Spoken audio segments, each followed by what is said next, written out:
Demand more. Get Allmax. Hey guys, welcome back. Jeff Curran here, and we're going to go over the Allmax video of the month. This month I'm going to talk about a few different ways to set up and take advantage of positions that will lead us to the arm triangle. Alright guys, check it out. So in MMA, one of the worst places to be is on your back unless you have the guard position. I have the guard here around Joey. I need to be able to be offensive here. I need to be able to protect myself and at the same time attack back. Alright, so setting up the arm triangle from the top position is one thing, but doing it from the bottom is a little bit more my speed. So that's what I'm going to talk you through. The first most common position is I set up the triangle by trying to break him down. And when I break him down, I hold him tight, and a lot of times you'll get the guy trying to frame off your elbow. They might be able to try to create space and drop elbows on me, boom, hit me with shots like that, or they might just be trying to build posture up.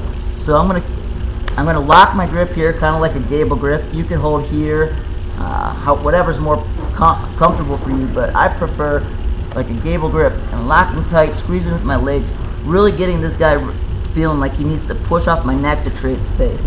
So once I start feeling that build up here, I release a little bit, I keep this tight, I might even switch to his head just for a second, and I pass the elbow just past my neck. Same time I pass, I bring my head to his head. I could even turn my chin to his ear if I want to be a little bit more safe. Okay, help lock this into place a little bit. So first, work on breaking your partner down. Then when they build up, break, push across, and relock. Make sure you get this rebite nice and tight here. Okay, so that's the start of it, but I'm not going to finish it from this position. I'm ultimately going to finish from the top.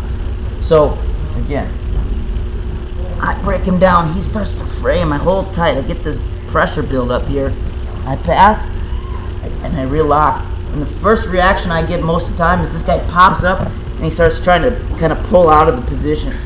So when I feel the person pulling out here, I'm going to make a little movement with my hip here. Watch my left leg.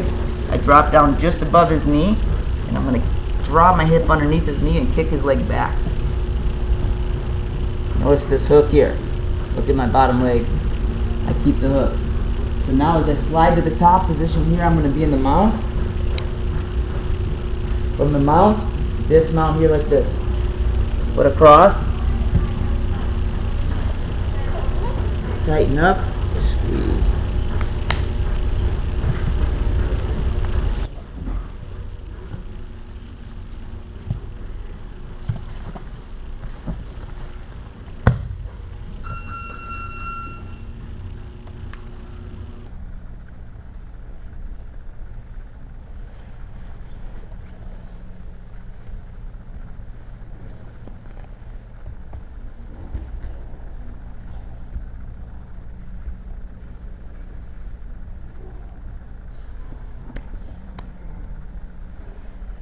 Second setup is going to be off of more like a haymaker, wild kind of punch. I always ride the inside here. Okay, so like a good drill you could do with your partner, he could try to hit you here, try to touch your face, and we just ride the inside.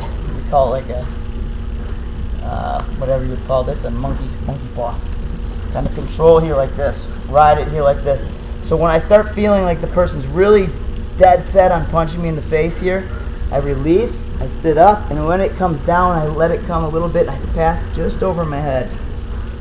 You can see this arm tighten up, and my ear goes right back to his chin, or my chin goes right back to his ear, and I relock. Once I have the arm triangle locked here like this, you notice my right arm is the one that's around his head. So if it's my right arm, my left leg is going to kind of start this motion here. I'm going to stretch my left leg, 1, get a little resistance from his hip, second leg, 2, and then on number 3, rather than pushing at his hip, I'm going to stretch at his knee. Okay, so watch again. My left hip stretches at his hip, 1, then my right leg stretches at his hip, 2. I'm moving my hips and creating a resistance from him. And then on number 3 here, I'm going to let my leg go from the hip down to the knee. Now when I stretch this, I kick my right leg over here. And this stays hooked, my left foot. You can see a nice tight hook. Same position, I get to the mount position, and I dismount by bringing my foot across to the knee on the belly. Tighten up.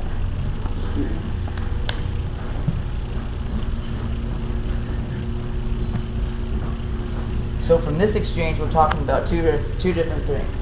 One is the setup off the punch. So I'm letting the punch come, and I'm deflecting it over my head here. But I have to make sure that I bite down in the back of his neck to keep his posture broke long enough for me to get my chin over the top and relock this arm triangle. Okay, so now I'm nice and tight, but I'm not getting a reaction from him. He's not stacking me. He's just kind of hanging here, laying to my side and trying to survive. So left leg stretches at the hip. 1, 2. Now I go low and my right leg goes high. Start from the mount position. Dismount. Adjust and squeeze. Alright guys, the next setups that we're going to do for the arm triangle is going to be more from when I'm already in the top position and trying to get a reaction from the person in the bottom so I can get the arm across and go for the submission. So one arm is under the head, one arm is under the arm, and look at my grip here. The arm under my head, or the arm under his head, is palm down. Okay, my grip, and I'm over my thumb here with my grip, all 5 fingers on each side locking nice and tight. So I already have this position here. I'm already ready to squeeze and for him to choke. So his reaction is going to be similar to when he's in the top, and he's going to start framing against my neck here. So when he starts framing and pushing, I'm going to let it build up. Then I'm going to release, stuff his arm across, and trap it in place here with my chin, again, coming to his ear.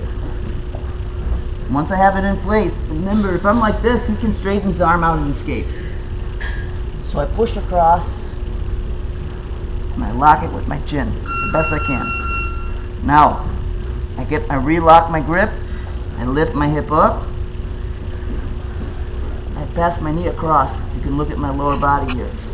Watch, hip comes up, knee comes across. Now I'm just going to slide through. Clear my leg,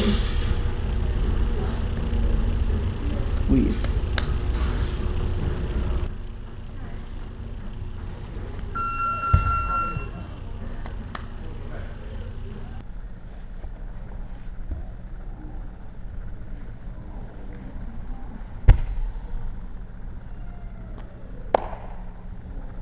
Okay guys, last one.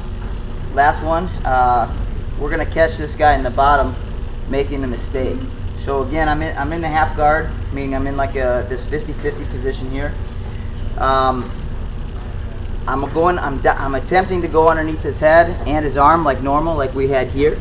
The only difference is going to be when I come inside, he sits up and reaches for my neck like he's trying to attack for some sort of a guillotine choke. Okay, he's looking to hold on to my head or squeeze. He may have even been here to start with. So I'm going to go deep underneath his head. I'm going to drive forward and put him on his back and block my head to the floor. Plant my forehead here, trapping his arm. Now I'm going to let him do whatever he feels he needs to do here, but I'm going to break his grip by doing the same thing. Hips come up, my knee comes across, and I start to posture high. Just kind of corkscrewing out of it. Boom.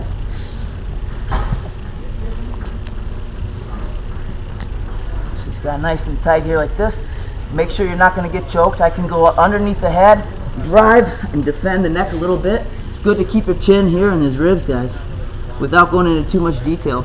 The more he squeezes, it's going to hurt him. So I keep my chin in his rib. But remember, I want to trap his arm so he doesn't just let go at the first sign of danger. So I have my grip, and I bring my weight forward to my forehead. Now I drop my hips and start to get that grip broke. Now that his grip's broke, hip up, knee across, slide my weight to the far side, corkscrew. Bam. Alright guys, so now we saw some variations on different ways I like to set up the arm triangle. But let's not forget the most basic version would be is if I'm in side control and I'm trying to just maintain basic position and the person on the bottom is reaching over my shoulder for some reason, trying to survive, and they find themselves here. This is a very good place for you to start if you've never done this arm triangle before.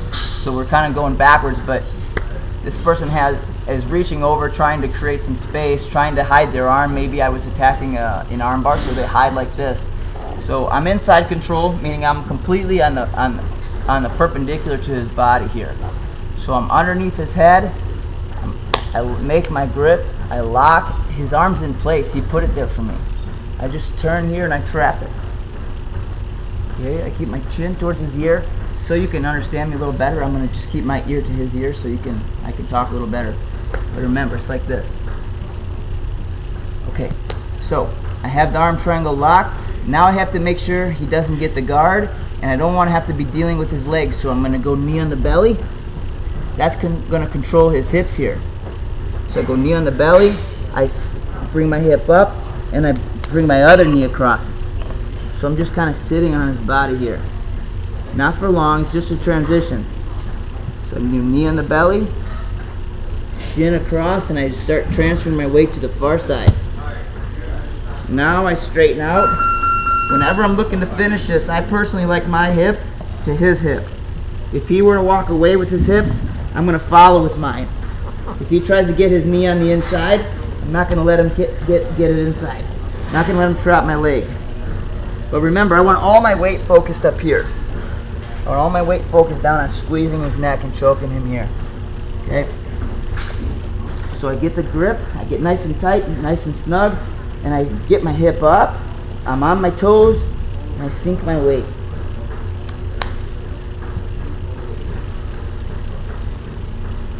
Make him say "Humble" right there. Alright guys, thanks for tuning in to the Allmax video of the month. Since this is a video for the Allmax, I'd like to also share with you one of the drinks that I like to do, especially right now in the middle of a fight camp. I'm less than 2 weeks away from a fight. I'm cutting weight, and what I put in my body is very important to make sure I don't exceed calories and sugars, and at the same time still getting all my proper nutrition and whatnot. So I'm going to give you one of my favorite drinks, so if you follow me on back, I will fill you in. Like I said, I want to share with you guys a little bit about what you could do with some of the Allmax products from an athlete standpoint. Whether you are a bodybuilder, whether you're an MMA fighter, jiu-jitsu competitor, whatever your sport might be, where weight might become an issue. For me, I'm weighing in, I'm about, I would say about 18 pounds at this point over my weigh-in weight at about a week and a half out from the fight. So what I put in my body every day is very important, and it takes a lot of the proper supplements in order to do that. So let me first start by saying I usually don't eat after like 6 o'clock at night. I kind of have an intermittent fasting kind of concept, which means during a period of time I don't eat, and that period of time for me is usually around 6 or 7 at night until I get my first workout in the next day. If my first workout is 10 or 11 in the morning, I'll eat post-workout. However, one thing that will not break your fast if you're doing that kind of delayed or intermittent kind of diet is your branched chain amino acids. So Amino Core, they have different flavors. This actually isn't my favorite flavor. I like the key lime cherry, but I've ran out of that, and now I got to use this, which is fine.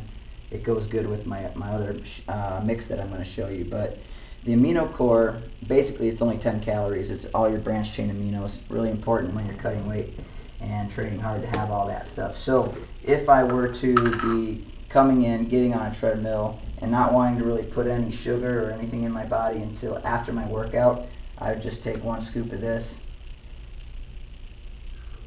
put it in my shake, put some water in, drink it up while I run, and I'd be good. I actually would probably continue to put the glutamine in too. They recommend, it's recommended to take like 1 teaspoon of this a day. I usually do 2.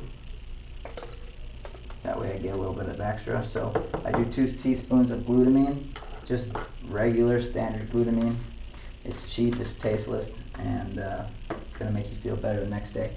So normally, in the first thing in the morning, I'd take that, I'd put water in, and I'd mix it up. But since it's middle of the day right now, and I still have some workouts to do, which means I need some carbs, and I want to make sure that I have some proteins in me because I'm going to be training hard and breaking down. So I take the Carb Ion, which is awesome stuff. If I was a little further out from a fight, I'd take a full scoop. But since I'm kind of close to my fight and close to weigh-ins, I take half a scoop. Half a scoop is going to be basically 12 to 13 grams of carbs and 50 calories. No sugar, 0 sugar, and it tastes great. I don't know all the rest of the details of what's in it. You can always check out the Allmax Nutrition website and read all about it, but I've done my research and read on it, and the facts are in it. I get the results from using it. So again, half a scoop of the Carb Ion, and then I take an unflavored protein, like an Iso Natural, which is basically the Isoflex unflavored. This is a little bit of an older version, but I still have some in stock because I don't usually do this mix until I'm within a month from a fight, so I don't burn through it as much. And then I take a half a scoop of this. Half a scoop of that would be 55 calories, but at the same time, 14 grams of protein. So now I got an equal like protein to carb ratio. I've got all my branched chain amino acids. I got some extra glutamine in there. Lots of water because otherwise it's going to just be way too strong. So I fill up a cup. Just so happens to be an Allmax cup. That's what we got here in the kitchen at Team Curran. Put it in. Since it's an Isoflex protein, it dissolves like 100%. Shake it up good. I usually let it sit for like 30 seconds to a minute, let the bubbles go out, and then I shake it again, and you're good to go.